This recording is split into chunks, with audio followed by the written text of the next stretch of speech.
Lord,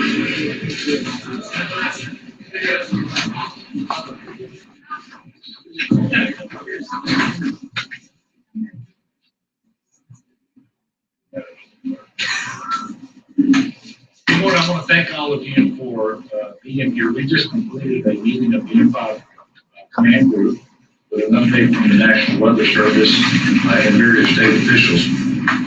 We obviously continue to take this storm very seriously, and we urge everyone in Louisiana to do the same. I will remind everyone that last year we had two severe weather events around rain with flooding, and between the two events, 56 of our 64 parishes were declared major federal disasters. Obviously, we don't know what's going to happen this year with this storm, but this is a named storm that we've been tracking through the Gulf. We certainly cannot afford to take it lightly. This will be a severe weather event that primarily consists of threats of rain and flooding, but there also is a potential for wind damage as well. FEMA is with us here on the ground, and we'll be providing updates as part of this briefing, and Bill Durant will do that shortly. I do want to let everybody know that earlier this morning I did sign a statewide declaration of emergency. As of right now, 20 parishes have done likewise. 6 more are working on parish declarations as we speak. This is a system that will affect all of Louisiana. No one should be under the belief that this is only going to affect coastal Louisiana or southeast Louisiana. This storm is going to affect the entire state.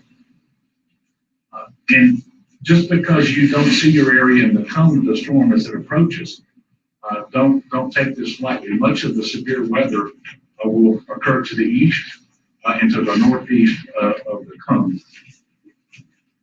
It's important that people all over the state listen and pay attention to what folks at the National Weather Service and what we at the state of Louisiana are saying about this particular storm. And again, be prepared for heavy rain and high water.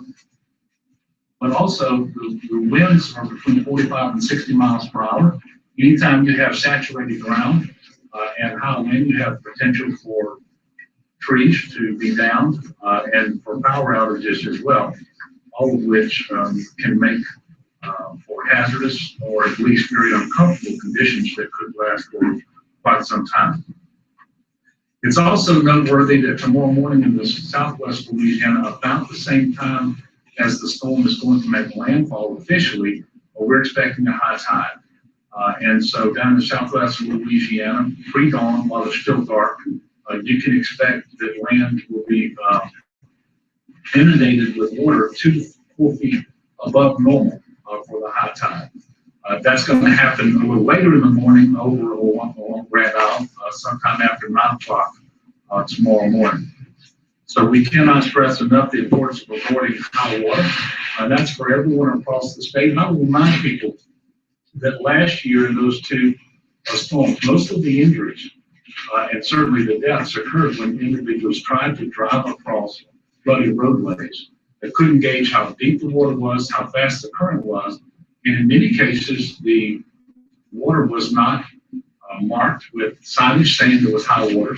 The roads were not blocked, and that's because motorists will get to those areas before local emergency officials or law enforcement or State Department of Transportation. So it's not worth it. Just don't take a chance and try to drive across high water. It's been much better to be cautious in that. In a moment, we are going to, I will be followed by Secretary Sean Wilson of the Department of Transportation Development, who will give an update on road conditions. He will then be followed by Major General Glenn Curtis, who will let you know about the National Guard resources that are in place and have been staged around the state so that they will be available when needed. We do want you to know that state and local officials are continually monitoring this situation and have been doing so for about 72 hours now. And we urge you to do so as well. Also urge you to visit emergency.la.gov for the latest updates. That's emergency data to date on social media. Also, because this is hurricane season, I urge everyone to get a game plan app. If you just go to get a game plan, download that app, I think it will help you and your family to be prepared for this hurricane season.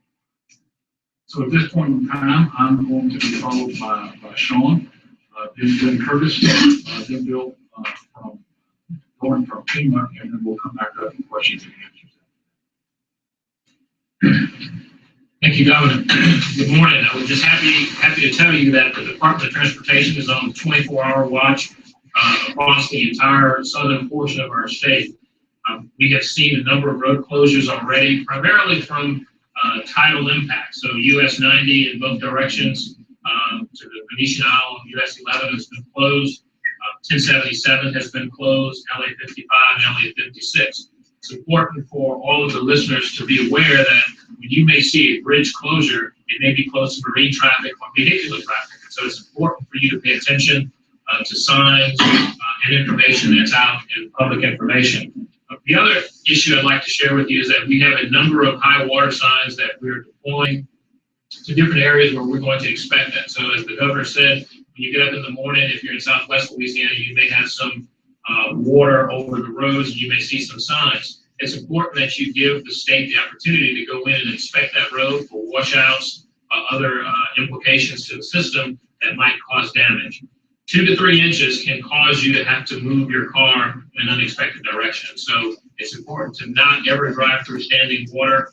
And just because you're familiar with the territory doesn't necessarily mean that everyone will see that and folks will be inclined to follow you. So we would urge you to consider those impacts. At the end of the day, it's important that you're safe. We would encourage you to go to 511la.org. You will get information about all the types of road closures, and you will see other weather-related information. We say it's weather-related information because it's an ever-evolving process. Things are going to change pretty quickly depending on the wind and depending on the speed of the tide and, of course, the amount of rain that's going to fall. So at the end of the day, we want you to be safe and visit the website, getagagameplan.org, 511la.org. Thank you. Good morning. Yesterday, at the direction of the governor, we alerted the Louisiana National Guard. Starting yesterday through this morning, we have pre-staged 100 high water vehicles, 33 boats across South and Central Louisiana. I would tell you we have additional assets available. We probably have at least 200 more high water vehicles and about 50 more boats that we can put into missions if and when they are needed. We currently have 4 helicopters on standby to do search and rescue or any key missions that are identified. As far as commodities, we're working with FEMA to make sure that we have commodities moved into the state and that we have prime movers available to move those commodities forward wherever they are needed. I will tell you that we have talked to all of the parishes that are potentially affected and making sure that we understand what the local leadership may need us to do when the time comes. We're set to perform any missions that the governor directs us or anything that our citizens need. Thanks, Glenn. As we get a tropical storm Cindy, it's going to produce heavy rainfall, life-threatening flooding across the Gulf Coast. Please take the necessary precautions, as the governor said, get a game plan, as well as FEMA's ready.gov to be prepared. Monitor your local weather channels and news outlets for current conditions and updates. In anticipation of flood in Louisiana, FEMA Region 6 has activated its regional readiness center in Denton, Texas. In addition, we've got over 500 FEMA employees still here performing the recovery from the floods of last August. So we have a pretty robust posture here in the state to assist responders if the situation warrants. Federal personnel are committed to assisting GOSEP and our other stakeholders in identifying and addressing needs until the threats pass and well-being of all residents has been secured. And we really appreciate the posture of the state, preparedness and readiness posture of the state. Makes our job a lot easier. Thank you. Obviously, prudence requires us to prepare for the worst while we hope and pray for the best. One of the things that I forgot to mention a while ago is there's an elevated risk of tornadoes as well. In fact, we're under a tornado watch currently, and there have been some specific warnings of tornadoes earlier today, especially around the New Orleans area.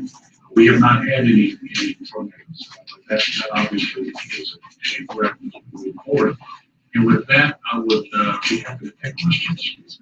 Governor, have you spoken to anybody in the White House setting up a federal declaration? I have not. We've been working with FEMA here. It's I believe premature for that stuff. Yes, ma'am. Have you heard of any flooding that has affected homes or damaged businesses yet at this point? Have not. The only flooding that we're aware of is totally induced water that is over certain roads. In fact, some of that actually, we have some closures, for example, Millie 1 last night in Terrible Parish, that was been opened again because the tide receded. So we don't have any reports of damage to businesses or homes. Yes, ma'am. What time can we expect the worst weather in the Baton Rouge area? Well, you know, I would defer to the weather service on that, but we do know that the storm itself will make landfall about 1 o'clock tomorrow morning in southwest Louisiana, not the line between Louisiana and Texas. But when we will get the worst weather here, it could be in advance of that, it could be shortly thereafter. And there will be an awful lot of bad weather out to the east and to the north of the cone. But there will also be a lot of heavy rainfall in southwest Louisiana. And in fact, it's areas west of the Atchafalaya River, I think that are now we're expecting the worst in terms of the total amount of rainfall that we can expect. Governor, coming less than a year after last August flood, there's a lot of people in Louisiana that are traumatized every time rain falls.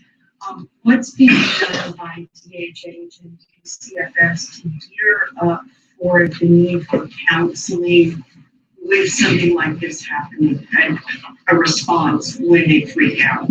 Well, with respect to DCFS, I can tell you that the work right now is focused on foster children in the state's custody to make sure that we have good communications for those foster parents and if they do have to evacuate, we were able to make sure that they are okay and we know their whereabouts and we can continue to communicate with them. With respect to counseling, you know, we do have our human service authorities that are out there that are working on that. As you probably know, the social services block grant that we requested from the federal government after last August has not been given to us, at least not yet. So we don't have additional resources for that. But at this point in time, as we anticipate this storm and we prepare for it, you know, we will be mindful of the need for counseling. But that, as of right now, is not our number one priority. Can you be more specific about where the high water vehicles are being moved? And also, are you advising at this time anyone who's in a nursing home or a medically fragile person to move? No, we're not encouraging anyone to evacuate at this time. First of all, when you have danger of flash flooding and you don't know where it's going to occur, sometimes the most dangerous thing you can do is ask people to evacuate because you put them on roadways that are going to be underwater. And so we're not encouraging evacuations at this point in time. The Department of Health is in constant contact with assisted living centers, nursing homes, and other medical providers to make sure that they're aware of where there's going to be. When they do evacuate, of course, they require assistance. But we're not there yet other than being prepared. I'm going to ask Joe first to come and talk about the positioning of the high water vehicle. He's not going to give you precise information because there's one or two in multiple different parishes across the state. But I'll let him answer this. So if you look at basically I-10, I-12 south, we've taken vehicles in the state from Lake Charles all the way across the region. In some cases, there may be, like in Lake Charles area, we've got 6 or 8 vehicles and about 4 boats. But other in South Louisiana, we may have 4 vehicles, 2 boats, but they're all close enough where they can help each other. As you get into the Baton Rouge, you've got 10 or 12 states here with about 6 boats. The Greater New Orleans area, we probably have 12 or 14. I want to be 6 to 8 boats. And then on North Shore, we got kind of the same spread.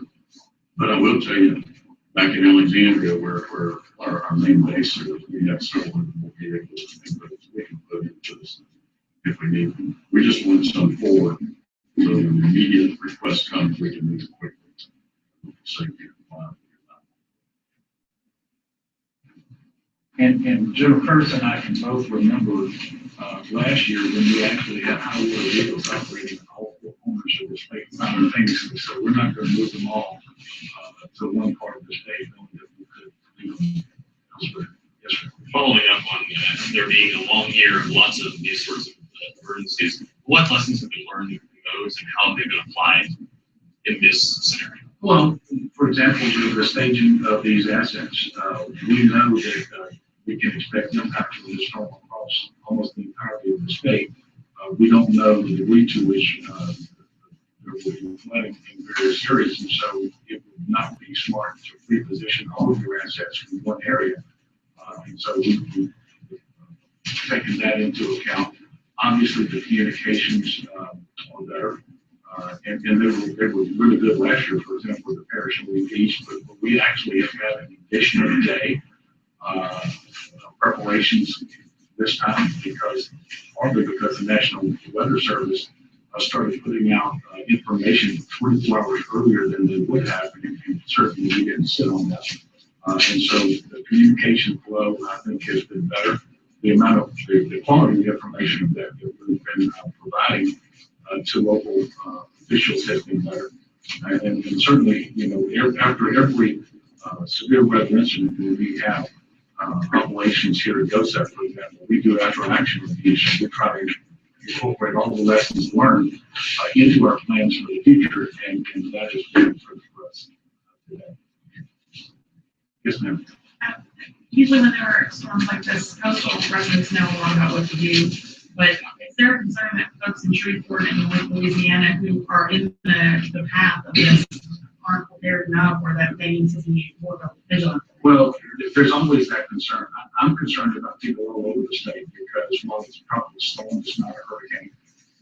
And some people, I think, tend to not take these storms as seriously as they should. That's why I mentioned the fact that we had record rainfall last year. The probability of the August flood, for example, happening in any given year was 1,000. That was not even a named storm. And so people all over the state of Louisiana, not just along the coast, should take it very seriously because it has the potential to drop an awful lot of rain all the way through as it moves north. And we've seen areas from Caddo Parish to Washita Parish and everywhere in between flooded last year. So we want everyone to take this seriously, not just folks along the coast. One last question. Yes, not. No. We obviously are leaning forward and making sure that we're ready to open shelters in conjunction with the Red Cross and our local partners of the parish and of the state. That's headed up by Secretary Marquita Walters of the Children and Family Services, who's standing behind me. So we're ready to do that, but it's not something that Yes, sir. You mentioned mobile homes, but you had mentioned evacuation. So that same approach applied to mobile homes and MHU, maybe not evacuating this kid? Well, we're not calling for any evacuations, period. There are no voluntary or mandatory evacuations right now. There may be some forthcoming in the future from at the local level, and certainly if that happens, people need to pay attention. But when you have flash flooding, if that's the main threat, quite often you don't call for evacuations because you don't know that evacuation is necessary until flooding is materialized in a particular area. And at that point in time, the worst thing you can do is put people out on the streets because that's where the greatest danger is. But certainly pay attention to the information coming forth from the state and from local government officials and comply with those instructions. We will have another meeting here tomorrow morning at 10:30. Please pay attention to any notices that we give you as far as future press conferences. We don't have one scheduled, but I anticipate that we may have one tomorrow after the unified. So it'll be about noon Thank y'all so much.